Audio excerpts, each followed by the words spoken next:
naliligo nga ako eh. Ako mo kagabi, di ako naligo ng 2 araw. Ako rin naman eh. Pwede bang? Basta eh. Sige, maghanap na lang kaya ako ng buwan. Sige.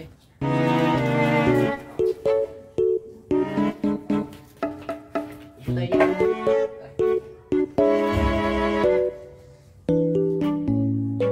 So, kamusta pala kagabi? Okay lang naman. Ako naglaro ako ng ML eh. Ikaw ba? Ayun nga eh, na-weird na ako kagabi. Chinat mo ko alas 3 na madaling araw. Bakit kaya? Ba't mo Yung chat na yon. Oh. Sabi ko, pre, tara laro tayo. Hindi mo nakata na pase. Baka tulog na ata ako nun. Nakita mo ba kanina na nag-chat ako? Baka nung pagising ko ata. Hindi ko nakita eh, kasi tulog na ako nun eh. Nagbatak kasi ako noon. Parang ngayon nga lang ako nagising. Nasa ka nagising kanina? Hindi ko lang alam, baka alaun na tayo. Nakalimutan ko kung anong oras ako nagising. Pray muna ako ah. Sige.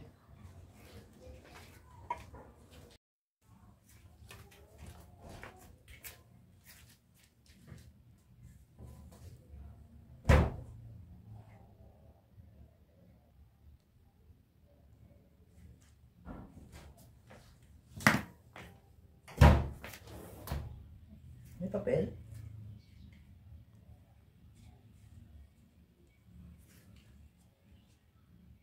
Ano to?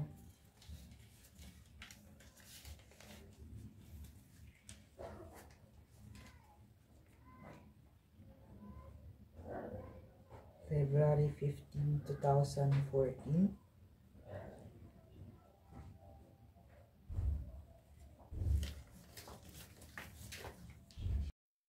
Pa, Oh, may nakita akong papel. Tingnan mo nga. Mabasa yun, dilim kasi sa CR eh. February 15, 2014. Ngayon is 2024. Janela Buela. Sino yun? Wait nga lang, search ko nga. Wait.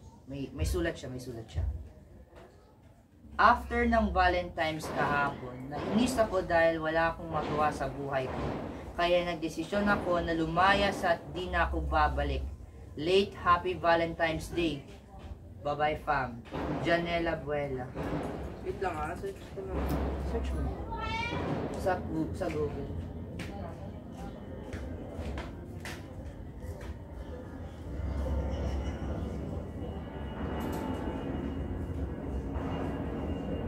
Ayun, Google.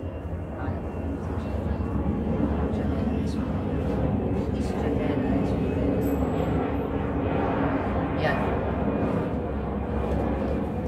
Si Janela ay isa sa pinaka-matalinong high school girl mula sa St. Hawk National High School in the year of 2012.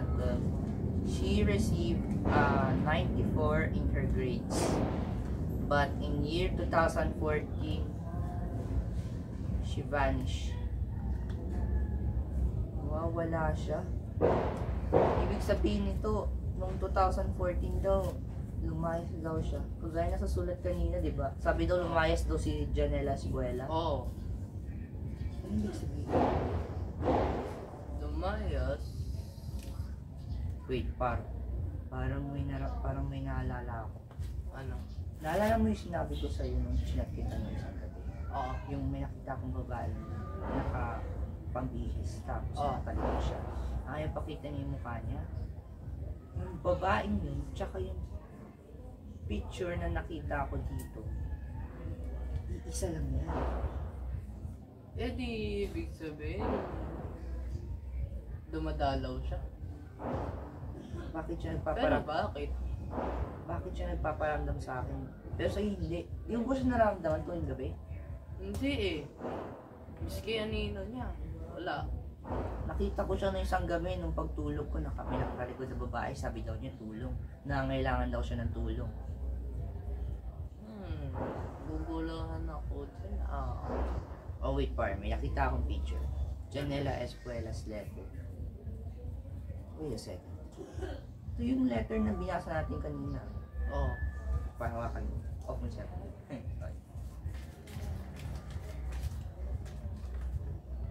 Hala.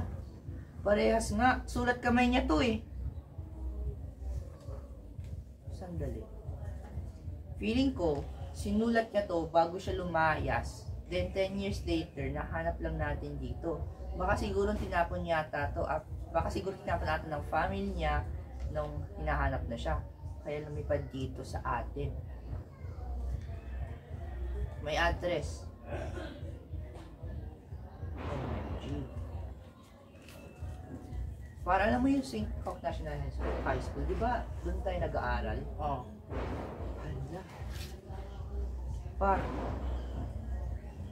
doon din daw siya nag-aaral mga 10 to 12 years ago na. So, ibig sabihin, nung nawala siya, 11 daw siya. 11 siya nawala, pero dapat ngayon, 21 years old na siya. She was born back in 2003. She was missing back in 2014. Ano ba yun? Patay na. Para ano yun? Ano yan? Wait lang. May tao. Ayun. May okay. Janela's body was found at the forest at the time of 6 a.m. in the morning. Alas 6 na umaga. June 5, 2014. June 5? February 15 siya nawala. Tapos, nahanap yung katawan niya o bangkay niya. June 5, 2014. Same date, pero magkalayo na. Ay, same year, pero magkalayo ang date. So, itong news na to, 10 years ago na pala eh. Oh, bakit pa siya nagpaparamdam? Pre, parang meron akong naisip. Feeling ko yung babae na nagpaparamdam lang siya sa mga ka-school niya kung saan siya nag-aaral dati. Kung nagparamdam siya sa akin, edi siya nagparamdam dapat siya ngayon. Diba? Grabe ba? Par, sino yung nakatalikod? Hala. Nakita ko kagabi. Wait lang. Yeah. Nasaan yun? Wala. Nakita mo yun? Oo. Hindi mo nakatalikod siya kanina? Doon lang? Oo. Hala. Pre, takbo tayo. Balik na tayo!